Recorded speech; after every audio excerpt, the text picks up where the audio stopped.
Hi everyone. This is a brief presentation about the cultural border crossing that students experience in their first few weeks of the program as they move from culture as a practitioner to that of a scholar and back, because really you're developing into this hybrid identity of a scholar-practitioner. And there's a kind of cultural border crossing you experience in your first few weeks and months of the program. And today I'll talk about the destination itself and just give you a reminder of where we're going, and then talk about some of the practical tips and guidelines of the journey itself. Our destination, as you've been reminded time and again, is the problem itself. And really it's the problem and the user, to coin Bright and colleagues' work in 2015. Our work is problem and user-centered in the improvement sciences. You'll also be understanding the context of that problem and the barriers or difficulties that the users face, and some potential factors that may be contributing to that. So here in your first year of your transition into that hybrid scholar-practitioner mindset and understanding is the destination itself. At the end of your first year is a really solid understanding of the problem. Coming into the program, you have this readiness of knowledge, skills, and attitudes that really got you into the program and has gotten you far in your professional and academic lives. You have this vast knowledge of your system and its moving parts, and you are the expert, really. That's partly why you were admitted to the program.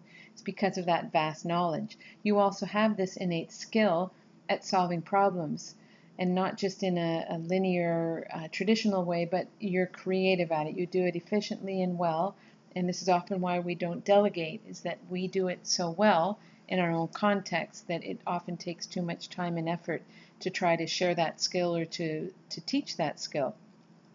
Underlying all of this, of course, is your disposition or your attitude or your heuristic or your schema, or in very basic terms, it's your habit of thinking. So that's been your readiness that got you this far into the program.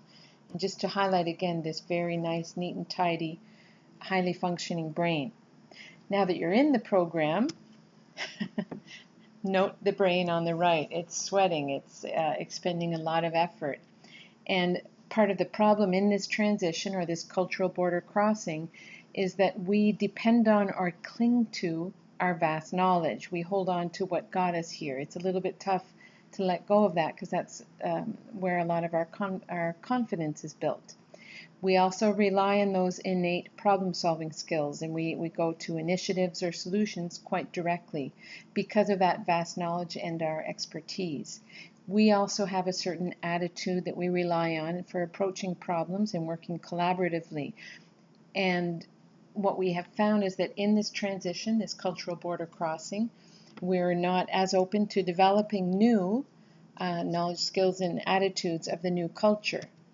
So the journey itself, in these first few weeks especially, should involve cognitive dissonance, or what might be described as a mental earthquake, because those foundational sets of knowledge, skills, and attitudes are being challenged.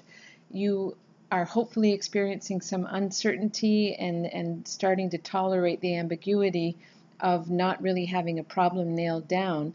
And what I and the other teaching assistants and instructors would like to remind you of is that it's super important to trust the process. And this process in the program was not invented overnight and comes from a long tradition of the improvement sciences and this network within the Carnegie project for on the education doctorate, as well as the collective expertise within the program here at Hopkins. And that begins with leadership and instructors, TAs, and students who iteratively engage in this plan, do, study, act cycle to continue enhancing the program itself and the process. Just a quick reminder, underneath all of this, or not under, but woven through all of this, are instructional designers who also come into our courses and identify areas where we can do better. So trust that process. Embrace the ambiguity and just get ready to learn about a new culture. As you enter that culture, and many of you know based on your love of travel, is that part of that new culture and that new experience is learning the language, being open to that culture, which is a little different from your own experience, and building new relationships therein. What's also important as you go through these changes is not to forget the destination and your original purpose for entering that environment, and getting back to that core, which is your problem. So just to remind you, going into a new culture, you learn a language, and our language, of course, in the program is APA. And by that, I simply mean the structure or the grammar of how we communicate. And this is when you publish your work. This is when you present your dissertation, when you present your findings at conferences, when you engage with others who are doctors of education and who are on this scholar-practitioner journey. We speak APA, so it's important that you start to learn that language, and it takes hard work. You have to consult the manual when you're not sure, and then consult other sources, be they online or your TA or instructor or other students. But it's really up to you to start learning that language of this new culture. Speaking of the culture, within the discussion boards is really where you start to make that journey and cross that border. So within the discussion boards, we want you to observe, reflect, and join in. And one way to do that is to learn the seminal stories of the culture, and those are reflected in the resources that are a part of each session. Those are the readings and the videos. And yes, many of you come with that set of knowledge from your background and are eager to share that and to bring in new resources. But I would caution you to stop and think before you add a new resource from outside of the course resources. Is there really value added, or do you need to go back to those seminal stories of the program, and meaning the resources, the readings and videos, and look at those again and see if you can see them in a different light, a different perspective, and keep the conversation going with those. You really need to build that foundational knowledge, and going back to trusting the process, those are the key resources that you really should be focusing on. So for now, I would encourage you to cite the course resources and bring in other resources as needed, but your default should be our course resources.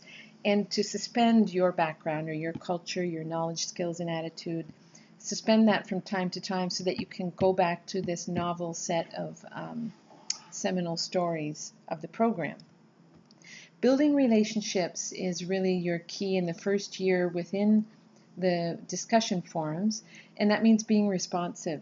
You cannot build relationships with others or with the content if you're only logging in every 3 days, every 4 days. That's just not going to happen, especially early on. You need to log in regularly, and I would say don't leave it more than a day maximum before you log in again. And even if you're not posting, get in there and read others' posts and be reflective about those posts. Bear in mind that the questions that people ask you, be they students, teaching assistants, or instructors, those questions reflect either something that they know that they can share with you, or something you may not have noticed or thought about in your own context. So sometimes you may have this instinct like, oh, they don't have any idea what my job is, so am I going to take the time to explain it to them? Well, that's where you have to take their perspective and recognize that you're within this community who are also scholars, and the reason they're asking is because you haven't made it clear. So you're getting this great opportunity to make yourself clear and to stretch yourself and learn how to apply the course materials and take on others' perspectives and questions. So be responsive, log in regularly, be reflective, stop and think about others' perspectives, and really see their questions and their prodding and prompting from their point of view, and that's really going to help you grow. Getting back to the destination, don't forget that at the end of this first year, that means this semester and next, you're really honing in on the problem. You're not solving the problem. So you're turning back and looking from a problem and user-centered focal point. Moving ahead and to reestablish that focus, and for some of you to start teasing out what you know, that kernel of a problem that you now are understanding, keep that regular presence. Don't leave more than a day before you log into Blackboard. Focus on the prompt. Those prompts have been carefully crafted and revised over time to ensure that you're really wrestling with the course content, those seminal stories of our culture, but also linking it to your problem of practice in the context therein. So make sure you keep going back to the prompt, as tempting as it is to go off on other tangents. And engage. Just like a conversation you would have face-to-face, you have to respond to people. Keep going back to your posts and people that you've asked questions to, and continue engaging. It's not just a binary or stimulus response type of engagement. These are nitty-gritty engagements that just happen to be occurring online.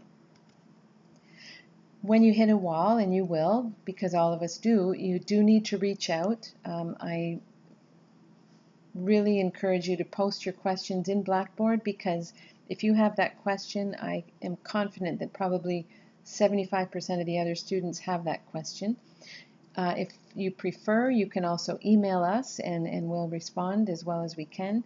And we have our office hours. It's really important to start practicing your sort of oral wrestling with the problem and confusion, and admitting in real time that we may not be as confident as we are or knowledgeable about our problem. So do reach out. These are the prime times, or the teachable moments, as many of you know as teachers. These are the moments where you really make those great leaps of understanding and growth, and yes, you start to become part of that culture that you're crossing the border into. Okay, so that's it for this week. Thanks everybody, and I'm looking forward to seeing you online or talking with you in Zoom.